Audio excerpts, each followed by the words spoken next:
शहदादकोट में grant health alliance पारां मुतालबनि जी मनता लाइ 10 ॾींहं बि OPD जो मुकमल बाइकाट करे ऑफिस जी तालाबंदी करे एहतजाज कियो वियो।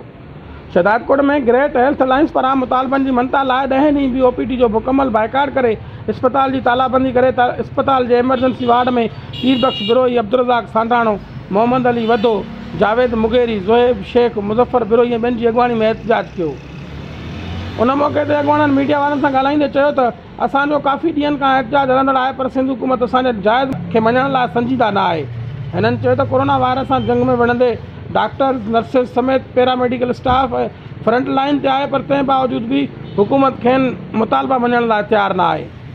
हिननि मुतालबो कंदे चयो त health risk announce, professional allowance, time scale समेत ॿिया जाइज़ मुतालबा मंज़ूर करे पखड़ियल बेचैनी ख़तमु कई वञे।